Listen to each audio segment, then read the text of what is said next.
안녕하세요. 시니어 상담소입니다. 오늘은 많은 어르신들이 고민하고 계시는 주제로 찾아뵙게 되었습니다. 요즘 자꾸 깜빡깜빡해서 치매인 것 같아 걱정돼요. 혹시 여러분도 이런 고민을 하고 계시지 않나요? 열쇠를 어디 뒀는지 기억이 안 나거나 어제 뭘 먹었는지 생각이 안 나거나 아는 사람 이름이 갑자기 떠오르지 않을 때 말이죠. 오늘은 실제 상담 사례를 통해 이런 걱정에 대해 함께 이야기해 보겠습니다. 먼저 실제 상담 사례를 들어보겠습니다. 71세 황 어르신의 사연입니다. 선생님, 저 정말 걱정이 많아요. 요즘 들어서 깜빡깜빡하는 일이 너무 많아졌어요. 어제는 가스레인지 위에 물 끓이는 걸 깜빡해서 물이 다 말라버렸고, 지난주에는 손자 이름이 갑자기 생각이 안 나더라고요. 5살 때부터 봐온 손자인데 말이에요. 그리고 며칠 전에는 동네 마트에서 장을 보고 나오는데 내가 뭘 사러 왔는지 기억이 안 나서 한참을 서 있었어요. 혹시 제가 치매에 걸린 건 아닐까요? 밤에 잠도 제대로 못 자고 걱정만 하고 있어요. 황 어르신처럼 비슷한 경험을 하신 분들이 많으실 텐데요. 이런 증상들이 정말 치매를 의미하는 걸까요? 먼저 중요한 사실부터 말씀드리겠습니다. 나이가 들면서 기억력이 예전만 못한 것은 자연스러운 현상입니다. 정상적인 노화로 인한 기억력 변화로는 첫째, 가끔 사람 이름이 생각나지 않지만 시간이 지나면 기억난다. 둘째, 약속 시간을 깜빡했지만 힌트를 주면 금방 기억해낸다. 셋째, 어디에 물건을 둔 건지 기억나지 않지만 찾아보면 발견된다. 넷째, 새로운 것을 배우는 속도가 느려진다. 치매 초기 증상으로는 방금 전에 들은 이야기를 반복해서 물어본다. 익숙한 길에서 길을 잃어버린다. 평소 잘하던 일요리, 운전 등을 하는데 어렵다. 시간이나 장소에 대한 혼란이 자주 발생한다.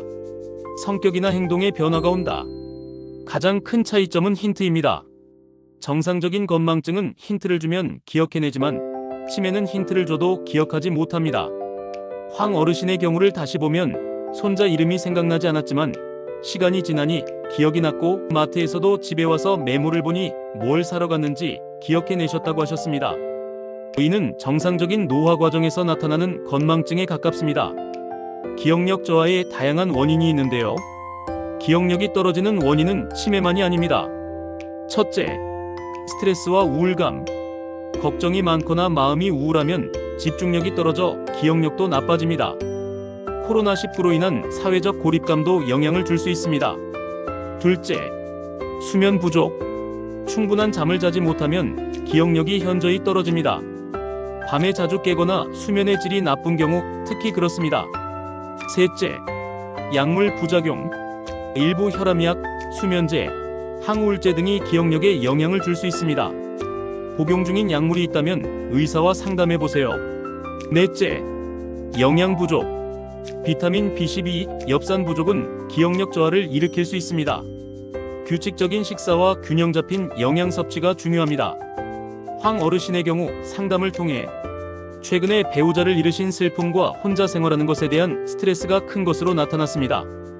또한 밤에 잠을 제대로 못 주무시고 식사도 대충 드시는 상황이었죠. 이런 요인들이 기억력 저하에 영향을 미쳤을 가능성이 높습니다. 이제부터 기억력 개선 방법을 알아볼 건데요. 생활 습관 개선을 개선해야 합니다. 규칙적인 운동주 3회 이상 30분씩 걷기만 해도 도움됩니다. 충분한 수면 하루 7-8시간 숙면을 취하세요. 금연과 금주 담배와 과도한 음주는 뇌 건강에 해롭습니다. 뇌활동 늘리기, 책 읽기, 신문 읽기, 십자말풀이, 퍼즐, 스토쿠 등 새로운 취미 배우기 악기, 그림 등 사람들과 대화하기로 뇌활동을 늘리는 방법입니다. 메모 습관 기르세요. 중요한 일은 메모하는 습관을 기르세요. 핸드폰 알람이나 캘린더를 활용하세요. 물건은 항상 정해진 곳에 두세요. 사회적 활동을 많이 하세요. 친구들과 정기적으로 만나기, 종교활동, 동호회 참여, 봉사활동 등을 통해 사회와 연결되어 있다는 느낌을 유지하세요. 황 어르신께는 먼저 충분한 수면을 취하시고 규칙적인 식사를 하시도록 권했습니다. 그리고 동네 경로당에 나가서 다른 어르신들과 시간을 보내시고 매일 30분씩 산책을 하시도록 했죠. 3개월 후 다시 뵈었을 때 기억력이 많이 개선되셨고 무엇보다 걱정이 줄어들어서 마음이 편안해지셨다고 하셨습니다. 그럼 이제 언제 병원에 가야 할까요? 다음과 같은 증상이 있다면 전문의 상담을 받아보시길 권합니다. 일상생활에 지장을 줄 정도의 기억력 저하, 가스레인지를 켜놓고 잊어버리는 일이 반복된 약을 먹었는지, 기억이 안 나서 중복 복용, 익숙한 길에서 길을 잃음, 가족이나 주변 사람들의 걱정을 한다 같은 이야기를 반복해서 함 성격이 변했다는 지적을 받은 평소, 잘하던 일을 못하게 된다면 병원에 가보는 걸 추천드립니다. 기억하세요. 조기 발견과 조기 치료가 중요합니다.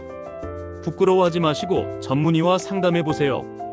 황 어르신처럼 생활습관 개선만으로도 많은 경우 호전될 수 있지만 정확한 진단을 위해서는 전문의 상담을 받아보시는 것이 좋습니다.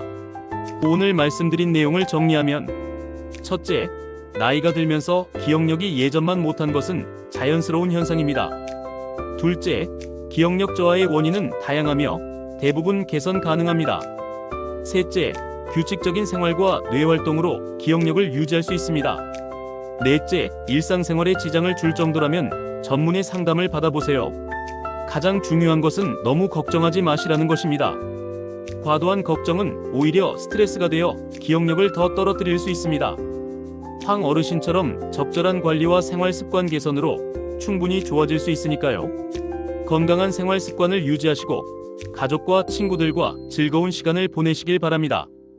여러분의 건강한 노후를 위해 시니어 상담소가 항상 함께하겠습니다.